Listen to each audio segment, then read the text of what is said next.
scorer. Wingers are there to score tries. You've got your two top try scorers in the wing positions. No brainer. So I'm not criticising the selection. I'm saying Makinson's unlucky. Wigan fans would say Marshall. I think he would be fourth for me. But again, that's no poor do this year. Laffey was an absolute nailed-on obvious choice. Yeah, there is this bit of a tradition to pick your top try scorers as your two choices at winger. So I have no issue with that, even though other players have obviously had very good years as well. Yeah. The other thing linked to this, actually, today the Young Player of the Year award nominations shortlist was released, and the three names on that are Morgan Gannon from Leeds, Mikey Lewis from Hull KR, and Jack Welsby from St Helens. So Gannon, who's 18, scored 6 tries in 24 games for Leeds this year. That's a lot of games for an 18-year-old. Lewis scored 9 tries, including a hat-trick against Hull, but in defeat. That wasn't it, a magic weekend? He's had a bit of an injury interrupted season, so especially in the second half of the year. But how good was he in the first half of the year? Best support player that I've seen since Danny Maguire. And Jack Welsby, who's also 21, obviously he scored 13 tries in 21 games, playing mostly fullback and standoff. Third best in the division for try assists as well with 27. So he's had 40 try involvements. I think he's second in try involvements, third in try involvements, only to Bevan French and Jay Field. So in terms of tries plus assists. So that's going to be announced at the Super League Awards night on Monday the 19th of September. So the Monday of the grand final week. They were selected from the ranks of players within Super League by the England Performance Unit. So there you go. I guess Sean Wayne and his coaching team have picked those people out. I'm going early and saying Jack Welsby's won it again. Yeah, I probably, yes. The one thing a slight tweak to the award that I would like to see is that for Young Player Award, I think it's a one and done situation for me. If you win it, then you're off the ballot for next time. That's what I would like to see. Yeah, I don't disagree with that. I think it's a recognition of a player who's making a breakthrough. And, Welsby has made that breakthrough without question and is performing at a very high level. I would rather then, for the subsequent years, to pick out somebody who's also then made that breakthrough. That's fair, but just to know, he will be eligible for the Super League Pod Young Player of the Year award, which he's won twice already, not just once. That's fine if you want to do that, but it's just my personal thing. I think the same about the Tour de France in terms of they have a Young Rider Prize, and I would like the Young Rider Prize in the Tour de France to be a one-time deal, because I would always like to pick out an individual who is kind of making a statement as a young player. And for me, you can make you're a rookie once, and that's what I would like to you've had your first full breakout season rather than to me, and that's how I'd like to separate that award out from Man of Steel awards or other kind of awards of that nature. Yeah, possibly it's an opportunity to have a second award and have a Young Player of the Year and have a Rookie of the Year as well, or best first year in Super League sort of award. Maybe. Yeah, the other big news, Ralph Rimmer is going to stand down as the Chief Executive of the RFL at the end of the year. So, Rugby Football League Chief Executive Ralph Rimmer will step down his position at the end of the year after 4 years in the role. Rimmer was appointed on a full-time basis in 2018, having initially taken over in an interim capacity following Nigel Wood's departure that year. He previously served as Chief Executive of Huddersfield and Sheffield Eagles. If you think this all sounds familiar, we're just reading out what the BBC put on their article for it, so shout out to BBC Sport. It's the right time for the sport and for me, said Rimmer, who has worked for the RFL for 12 years. Meanwhile, RFL Executive Director and Chief Regulatory Officer Karen Morehouse will also stand down from her role in December. Morehouse, who has worked for the RFL since 2008, is 14 years, is also a non-executive director of 2021 Rugby League World Cup and trustee of Rugby League Cares. Fatboy Rob got in touch about this. He said, I'm in the minority, but I don't think he's done a bad job. He secured the loan that saved many clubs during COVID and secured TV deals for the Challenge Cup and Championship. Much of the issue he has been blamed for fall at the feet of the club chairman and Super League. I've seen him being blamed for the Papa John's deal and for loop fixtures. In reality, his big cock-up was the academy fiasco, which he took action on. You turned on. So, you know... Obviously, maybe he's eyeing a role in government. Having said that, he could and should have kept a higher profile. The next leader needs to be in the public eye a lot more. But generally, a positive review of the Ralph Rimmer era from Fatboy Rob, which is not what you tend to see in most comment sections on most posts or most anything that Ralph Rimmer related on Twitter or beyond. So, what say you? I think he will be looked back on as a solid custodian who wasn't particularly spectacular. He had his mistakes. I think Rob's right to pick out the academy stuff. But I'm bound to say that from a Bradford point of view because it felt like they shafted us really. But the Great Britain tour as well felt like a fiasco. Clearly, he didn't have much involvement in what the players did, but it didn't feel right, did it, that tour? And it didn't make money. I don't blame him for that because at the time I was hyper excited for that tour, and I really liked the whole thing behind it.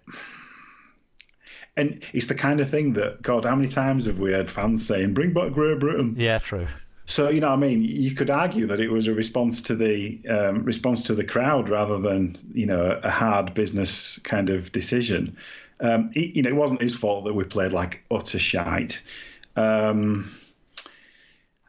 for me, the academy thing is the biggest issue. Rob's right to pull out the thing about COVID. Clubs could have, gone to the wall in droves without that kind of loan situation, and other things like furlough, etc. So, and I also don't think he buried the sport by the level of borrowing.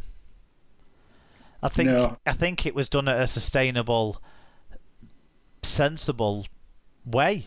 I do think that part of it was managed well by the RFL, and Ralph obviously being the forerunner and leader on that, and obviously Karen Morehouse would have had a big involvement in her role as well on that. And I do think that would be the one thing to say was all right.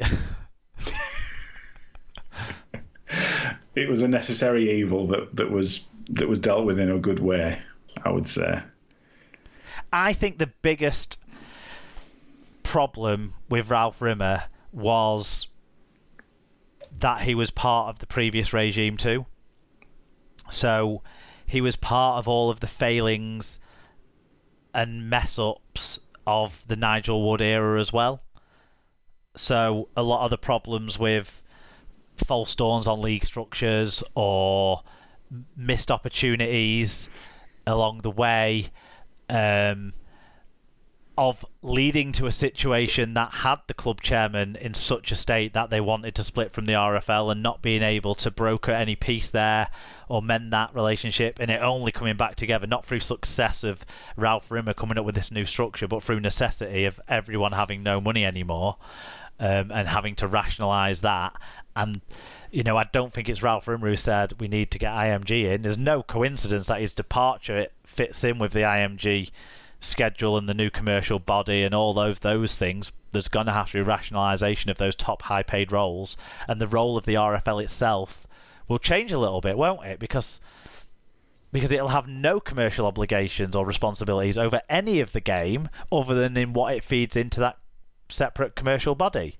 So it will change somewhat, but I think the biggest problem I always had with Ralph Rimmer is he was associated with all the failings. And then we haven't mentioned the Bradford Bulls situation with, how badly that was managed and handled, and still continues to throw up weird controversy, doesn't it, with Nigel Wood now owning that club and what have you. I think there's problems there with the way money's been distributed or spent.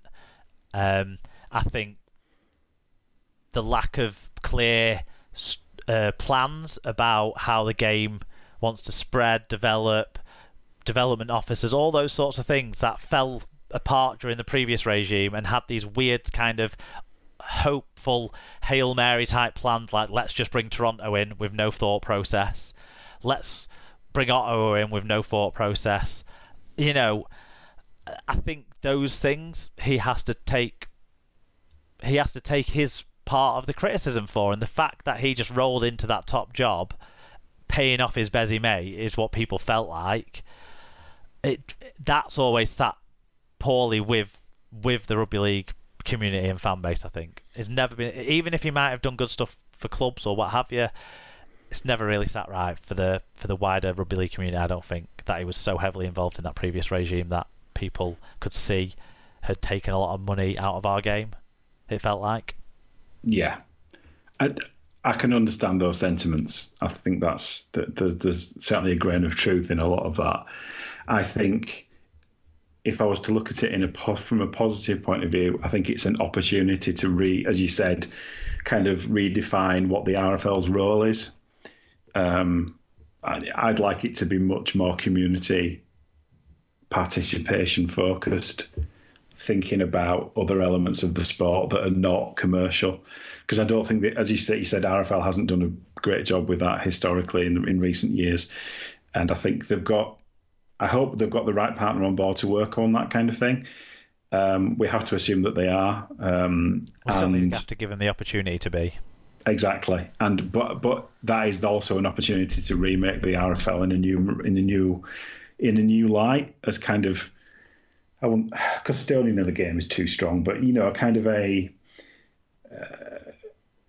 kind of holding out that kind of the importance of sport in the sense of it being a good thing for people's kind of mental health, their kind of physical health, the kind of the benefit that it has to communities, etc., etc. That's the way that the RFL for me has to go as a governing body, along with its kind of governance-y type, don't spend too much, blah blah blah, disciplinary etc. type roles. But its main focus should be on its kind of community public face. And therefore, I think the lead that you might choose could be quite different, and maybe from a completely different field, maybe outside of the sport entirely. Somebody who's got a more of a community kind of engagement expertise, perhaps. Yeah, I certainly think, like you say, it's an opportunity, because there's these other opportunities within the sport. Even though things have contracted at that level in terms of roles and scope and stuff, there's opportunities still to make things better. Definitely, and I do think if Ralph Rimmer had came in to the RFL fresh in 2018 and done what he'd done, I would say he'd kind of held together a decrepit ship rather than overseeing a sinking ship. But I think a lot of the holes that have had to be repaired to stop that ship from sinking, he had too much involvement in the first place. I think a change is necessary, and I think it's going to be a positive thing. Yeah. I really hope. Okay, that's those two big news stories. God, that's a big chat. Big topic talk, as we call this section when we do it, and it's been that this time. We're now going to have probably a much more abbreviated than normal look back at the Super League matches in our Super League match reviews.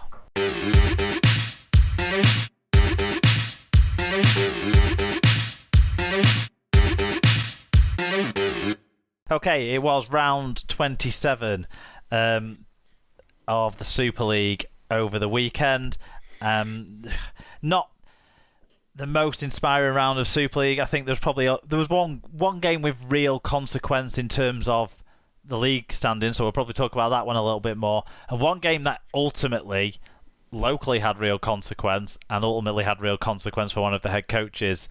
So we'll get to that a little bit, but we'll start with a game that really felt like it had limited consequence, other than Huddersfield wanting to make sure they avoided injuries and went into the playoffs in good form. It was Huddersfield 16, Wakefield 14, in actually a golden point game.